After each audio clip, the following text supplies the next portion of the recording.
بسم اللہ الرحمن الرحیم۔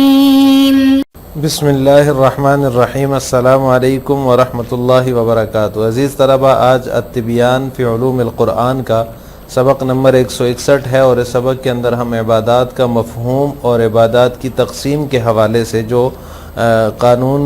کی سازی ہے قرآن کریم کی، اور اس کی تفصیل پڑھیں گے۔ عزیز طلبہ، گزشتہ سبق میں ہم نے چوتھی وجہ جو ہے اعجاز قرآن کی، مکمل الہی قانون سازی، اس میں عقائد کے متعلق جو قانون سازی ہے اس کی تفصیل پڑھی ہے۔ تو عبادات کے متعلق کیا قانون سازی ہے اور عبادات کا مفہوم کیا ہے، اس کی تفصیل ہم آج کے سبق میں پڑھیں گے۔ عبادات میں قرآن کریم نے اہم ترین اور بنیادی عبادات جو ہیں وہ لائی ہیں، لہٰذا نماز، روزہ، حج، زکوٰۃ اور اسی طرح تمام نیکی اور اطاعت کے کاموں کو جو ہے وہ شریعت نے اور قرآن کریم نے مشروع قرار دیا ہے۔ عبادت صرف انہی ارکان کے اندر، انہی جو ہے اصولوں میں منحصر نہیں ہے، بلکہ ہر طاعت، ہر کار خیر اور ہر بلائی اس میں شامل ہے۔ علماء کرام نے جو ہے وہ ہر اس عمل کو جسے اللہ تعالیٰ کی رضا کے لیے کیا جائے، انسان اللہ تعالیٰ کی رضا کی خاطر اس کو کرتا ہے، اللہ تعالیٰ کی خوشنودی حاصل کرنے کے لیے جس کام کو وہ کرتا ہے اس کو جو ہے وہ عبادت قرار دیا ہے۔ علماء فرماتے ہیں ان النیت الصالحۃ، نیت جو ہوتی ہے، نیک نیت جو ہوتی ہے وہ عبادت بنا دیتی ہے، عادت کو عبادت میں بدل دیتی ہے۔ تو لہٰذا نیت کا اعتبار ہے، لہٰذا جو کوئی بھی کام جو انسان کرتا ہے حرام سے بچتے ہوئے اچھی نیت سے کرتا ہے، نیکی کی نیت سے کرتا ہے، حرام کا اس میں جو ہے وہ دخل نہیں ہوتا، یہاں تک کہ اگر اپنے اہل و عیال کے اوپر خرچ کرتا ہے تو اس کے لیے کوئی پیشہ اختیار کرتا ہے اہل و عیال کے اوپر خرچ کرنے کے لیے، تو وہ بھی اس کے لیے نیکی ہوگی، وہ بھی اس کے لیے عبادت ہوگی، اور اللہ تعالیٰ کی اطاعت بندگی پر جو ہے وہ قوت اور قدرت حاصل کرنے کے لیے اگر کھاتا پیتا ہے تو وہ کھانا پینا بھی اس کی عبادت ہے، اور ان اعمال پر اس کو ثواب ملے گا۔ لہٰذا عبادات کے اندر نیک نیتی کا اعتبار ہے۔ اگر آپ اپنے اہل و عیال کے اوپر خرچ کرنے کے لیے کوئی پیشہ جو ہے وہ اختیار کرتے ہیں تاکہ میں اپنے اہل و عیال کو کھلا سکوں، تو یہ عبادت ہے، یہ پیشہ اختیار کرنا بھی عبادت ہوا۔ اسی طرح کھانا پینا جو ہے تاکہ میں نماز پڑھ سکوں، اللہ تعالیٰ کی عبادت کر سکوں، تو یہ کھانا پینا بھی ہمارا کیا ہے، عبادت بن جائے گا۔ اصل میں نبی کریم صلی اللہ علیہ وسلم نے اس حوالے سے اپنی ایک حدیث مبارکہ کے اندر ارشاد فرمایا کہ جو کچھ بھی اللہ تعالیٰ کی رضا کی خاطر آپ خرچ کرتے ہیں تو اس پر آپ کو خرچ ملے گا، یہاں تک کہ اگر آپ نے لقمہ اگر بیوی کے منہ میں رکھا تو یہ اس کے بیوی کے منہ میں لقمہ ڈالنے کا بھی آپ کو اجر ملے گا۔ اسی طرح ایک دوسری حدیث ہے، اس میں آپ صلی اللہ علیہ وسلم نے فرمایا تمہاری بیوی کے پاس جانا یہ بھی صدقہ ہے۔ صحابہ نے عرض کی یا رسول اللہ، اس سے تو ہم اپنی شہوت کی تکمیل کرتے ہیں، یہ اس لیے کرتے ہیں تاکہ شہوت ہماری جو ہے وہ پوری ہو جائے، تو اس میں کیسا اجر ہوا؟ تو آپ صلی اللہ علیہ وسلم نے فرمایا اگر وہ حرام طریقے سے شہوت رانی کرے تو کیا اس پر گناہ نہیں ہوتا؟ کوئی شخص اگر حرام طریقے سے شہوت رانی کرتا ہے، جو ہے وہ بغیر نکاح کے کسی سے زنا کرتا ہے، تو کیا اس میں گناہ نہیں ہوتا؟ تو اگر اس میں گناہ ہے تو اس میں ثواب بھی ہے کہ حلال طریقے سے آپ نے جو ہے وہ اپنی شہوت کو پورا کیا، تو آپ کو اپنی شہوت کا پورا کرنا حلال طریقے سے یہ بھی صدقہ ہے۔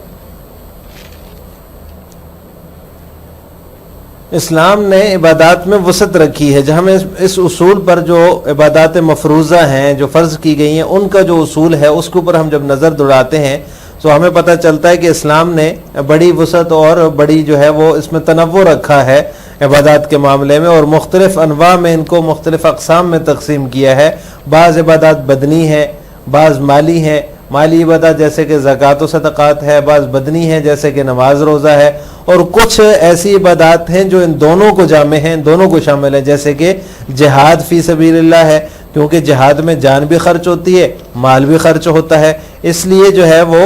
اس میں وہ دونوں کو جامع ہے، مالی بھی ہے اور جانی بھی ہے، بدنی بھی ہے۔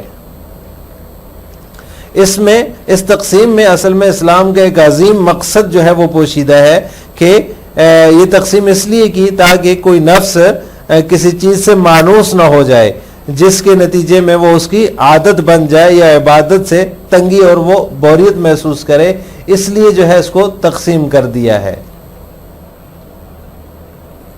وفي العبادات جاء القرآن العظيم بأسس العبادات ودعائمها فشرع الصلاة والصيام والحج والزكاة وسائر أعمال البر والطاعة، وليس العبادة في الإسلام قاصرة على هذه الدعائم والأركان، بل هي تشمل كل عمل خير وفعل بر أو طاعة، ولهذا فإن العلماء قرروا أن كل عمل يقصد به الإنسان وجه الله يكون عبادة،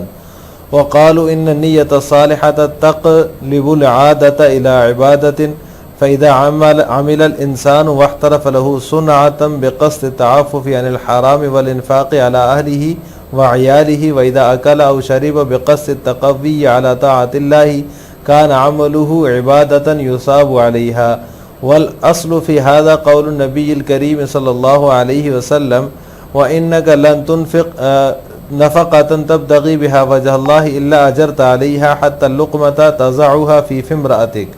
الحديث. وقوله صلى الله عليه وسلم: وفي بضع أحدكم صدقة، قالوا يا رسول الله أيأتي أحدنا شهوته ويكون له فيها أجر؟ قال: رأيتم لو وزعها في حرام كان عليه وزر، فكذلك إذا وزعها في حلال كان له أجر. وإذا أمعن النظر في أصول العبادات المفروضة نجد أن الإسلام قد وسعها ونوعها وجعلها ظروفا متفاوتة، فمنها ما هو عبادة مالية كالزكاة والصدقات، ومنها ما هو عبادة بدنية كالصلاة والصيام، ومنها ما يجمع بين الأمرين عبادة مالية وبدنية كالجهاد في سبيل الله يكون بالمال والنفس، وهذا التنويع له مغزاه وحكمته السامية، وذلك لئلا تألف النفس شيئا فتصبح لها عادة أو تمل وتزجر من العبادة الواحدة۔ عبادات کے اندر قرآن کریم اہم ترین اور بنیادی عبادات لے کر آیا ہے، لہٰذا نماز، روزہ، حج، زکوٰۃ اور تمام نیکی اور اطاعت کے کاموں کو مشروع قرار دیا۔ وَلَيْسَتِ الْعِبَادَةُ فِي الْإِسْلَامِ قَاصِرَةٌ عَلَى هَذِهِ الدَّعَائِمِ، عبادت اسلام میں صرف ان مذکورہ اصول و ارکان میں منحصر نہیں ہے، بلکہ یہ جو ہے بلکہ وہ ہر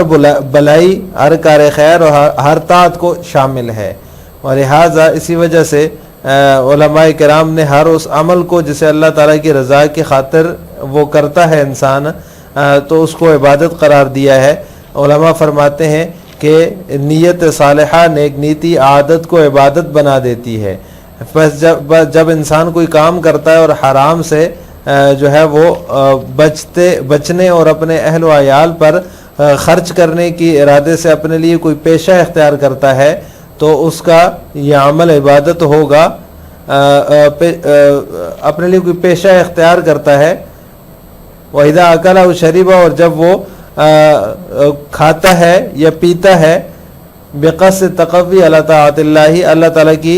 عبادت پر، اطاعت و بندگی پر قدرت اور قوت کے لیے، تو اس کا یہ عمل عبادت ہوگا جس پر اس کو ثواب ملے گا۔ وَالْأَصْلُ فِي هَذَا قَوْلُ النَّبِيِّ الْكَرِيمِ صلی اللہ علیہ وسلم، اصل اس باب میں نبی کریم صلی اللہ علیہ وسلم کا ارشاد ہے کہ بے شک آپ جو اللہ کی رضا کی، بے شک جو کچھ بھی تو اللہ کی رضا کی خاطر خرچ کرے گا، الا اجرت علیہا، مگر یہ کہ اس پر تجھے اجر ملے گا، یہاں تک کہ حتی لقمۃ تضعها فی امرأتک، اس لقمے پر بھی اجر ملے گا جسے تو اپنی بیوی کے منہ میں رکھے، الحدیث۔ وقولہ صلی اللہ علیہ وسلم، اور اسی طرح آپ صلی اللہ علیہ وسلم کا فرمان ہے تمہاری بیوی کے پاس جانے میں بھی صدقہ ہے۔ صحابہ کرام نے عرض کیا یا رسول اللہ، ہم میں سے کوئی اپنی شہوت کی تکمیل کے لیے ایسا کرتا ہے اور اس کے لیے اجر ہے؟ آپ صلی اللہ علیہ وسلم نے فرمایا بتائیے اگر وہ حرام طریقے سے شہوت رانی کرتا کیا اسے گناہ نہ ہوتا؟ فکذالک، تو اسی طرح جب اس نے حلال طریقہ اپنایا تو اسے اجر ملے گا۔ مصنف فرماتے ہیں جب ہم عبادات مفروضہ کے اصول پر گہری نظر ڈالتے ہیں تو ہم یہ بات پاتے ہیں کہ اسلام نے عبادات میں وسعت اور تنوع کو اپنایا ہے، وجعلها ضروب متفاوتۃ، اور انہیں مختلف انواع اقسام میں تقسیم کر دیا ہے۔ فمنها ما هو عبادۃ مالیۃ، عبادات میں سے کوئی تو مالی عبادت ہے جیسا کہ زکوٰۃ و صدقات، اور اس میں سے بعض بدنی عبادات ہیں جیسا کہ نماز اور روزہ۔ ومنها ما هو یجمع بین الامرین، اور ان میں سے کچھ تو وہ ہیں جو دونوں پہلوؤں کے لیے جامع ہیں، مالی اور بدنی عبادات ہیں جیسا کہ جہاد فی سبیل اللہ جو کہ مال و جان دونوں سے ہوتا ہے۔ اس وحاد التنویع لہو مغزاہ، اس تقسیم میں اسلام کا عظیم مقصد اور عالی شان حکمت پنہا ہے۔ وذالک، اور یہ تقسیم اس لیے ہے کہ مبادا نفس کسی چیز سے مانوس نہ ہو جائے، فتصبح لہا عادتاً، جس کے نتیجے میں اس کی عادت بن جائے، او تمل وتصدر من العبادت الواحدہ، اور یا ایک عبادت سے تنگی اور بوریت محسوس نہ کرے۔ لہٰذا آج کے سبق کا خلاصہ یہ ہوا کہ ہم نے اعجاز قرآن کی چوتھی وجہ کے تحت عبادات کا مفہوم اور عبادات کی تقسیم کے حوالے سے تفصیل پڑھی ہے۔ آخر میں آپ سے 2 سوال ہیں، کیا بیوی کے منہ میں لقمہ ڈالنا عبادت ہے؟ نمبر 2، عبادات کی کتنی قسمیں ہیں؟ ان دونوں سوالوں کا جواب آپ نے کمنٹ باکس میں دینا ہے۔ السلام علیکم ورحمۃ اللہ وبرکاتہ۔